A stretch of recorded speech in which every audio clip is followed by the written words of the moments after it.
So let's pick up here with question 7. What is the chemical name for CuO?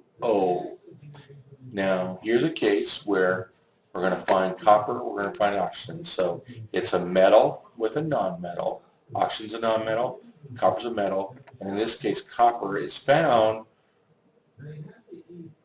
right there in the transition metals, number 29. It is a transition metal, therefore we don't know the charge, and we have to obtain that from the formula. So in this case, it is CuO, and then we have to name it. So CuO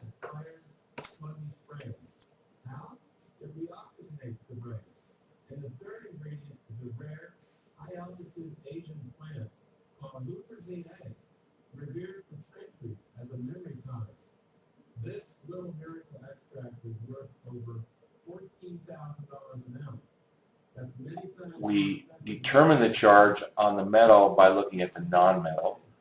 Oxygen is a group 6A or 16, so it becomes 6 minus 8, or a charge of 2 minus.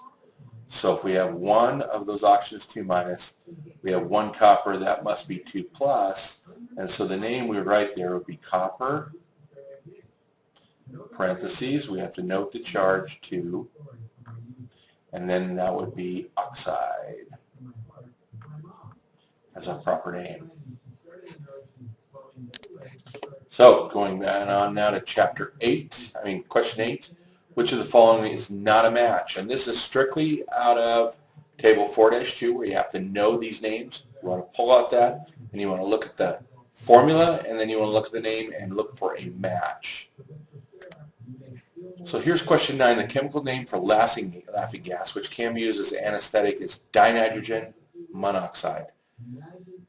The chemical formula for laughing gas is as given. So it is dinitrogen.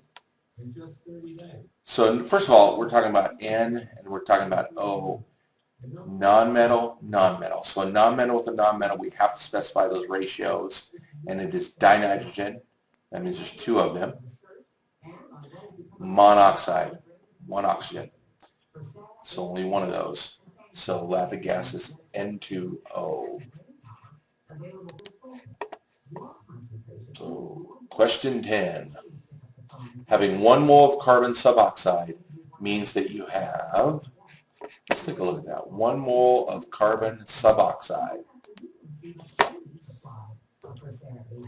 So we have carbon suboxide, and that was C2O3.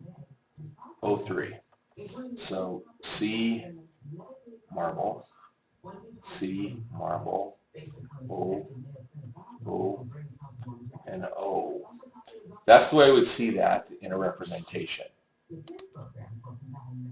C2O3, 1 mole of carbon suboxide. So if we have 1 molecule of that, I hit it with my hammer, I'm going to get out 2 C marbles, and I'm going to get out 3 O marbles. Now if I had a dozen of those, 12 of those, I'd hit that with my hammer, I would come out with 2 dozen C's, and I would be 3 times a dozen, so 3 dozen O marbles. And if I have 1 mole of them, that means I'm going to have 2 moles of C and 3 moles of O. So you should use that kind of reasoning to try and figure out this problem.